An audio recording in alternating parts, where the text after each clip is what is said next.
everyone, welcome back to my channel, Side Hustle Seattle.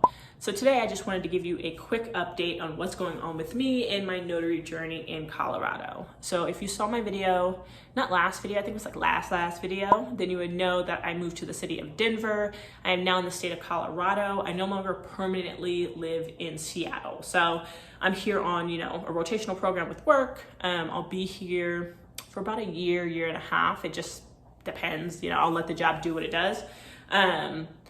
So when I was thinking about getting my commission in Colorado, my biggest concern was I wanted to be able to keep my Washington state commission and I wanted the Colorado one. I wanted to make sure I had dual commissions. Reason being is this is a temporary relocation, right? Maybe, I love Colorado and want to stay here long term. That's a possibility. Maybe after the year and a half, I want to go back to Washington. That's a possibility. Or maybe I want to go somewhere else, right? And so I wanted just to make sure that I have my options open. I didn't want to get rid of my commission in any state. I just wanted to add on to it.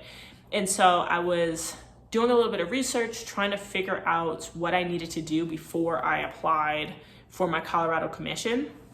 So I called the Washington DOL and I was like, hey, if I live in another state, am I allowed to keep my Washington commission? And they're like, you can keep your Washington commission if you have a residency in Washington or if you have a business in Washington. And I was like, okay, thank you, appreciate that. That's all the information I needed. And then I call, of course, the Colorado DOL and I'm like, hey, I just moved to Colorado. I have a commission in another state. Is there any issue with me having two commissions? And they're like, no, we don't care what you do in another state. As long as you have a residency here or a business here, you can have a Colorado commission. Perfect, right? That's really all I needed to hear.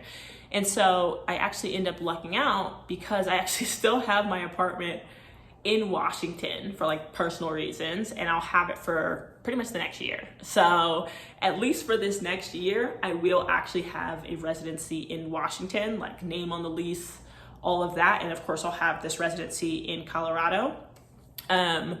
So that's perfect for me because that will allow me to keep my commission in Washington legally while I have my commission in Colorado. And that's exactly what I wanted. I'll be going back to Washington, frequently to visit and whatnot. And so when I'm there, I want to be able to still do RON work. I still want to be able to do notary work, etc. And of course, when I'm here, I want to be able to do work here.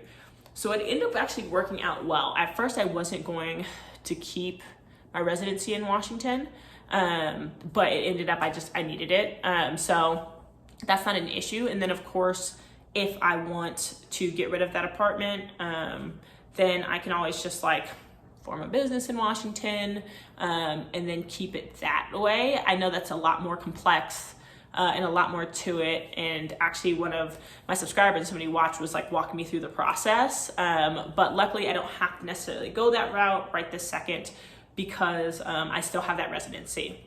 So long story short, I will be able to have dual commissions. That's all I ever wanted. And I don't have to jump through hoops or hurdles. They really don't care as long as I have a residency, which I do in both states. And so that's gonna work out perfectly. And so now that I know and feel comfortable having two commissions, I can actually go and apply for the one in Colorado. I didn't want to make any moves until I had more information. And so this week I'll go and I'll apply for the Colorado Notary Commission. And of course, I'll let you know how the process is, what the application was like, fees, etc. The good thing I know in Colorado is you don't need a bond or anything like that. It's actually very straightforward. It's $10 too, which is easy. And I don't have my Colorado driver's license yet, but I will get it this week. And even if I didn't, you can use your passport. So I'm not too worried about finishing out that process. But I will let y'all know what it is like to essentially have two commissions and what that looks like when you're doing stuff like, putting your information in the NNA and putting it on SnapDocs and putting it, in all of these different places and having it on RON platforms. That's the one I'm confused about. For the RON platforms, it's there's a couple platforms that overlap with Colorado, like Live Notary, but I already have Live Notary for my Washington commission. It's will it allow me to add another commission? Will I need two separate profiles? I will bring you all through that as I get to it, but I just wanted to give you that update. I do not need to get rid of my Washington commission. So when I go back and visit in Washington, I 100% will be able to do that notary work. Anyways, just wanted to keep you posted and informed. Look out for a video soon about what the notary commission process is in the state of Colorado. But anyways, thank you for watching, and I will catch you in the next video. Yeah.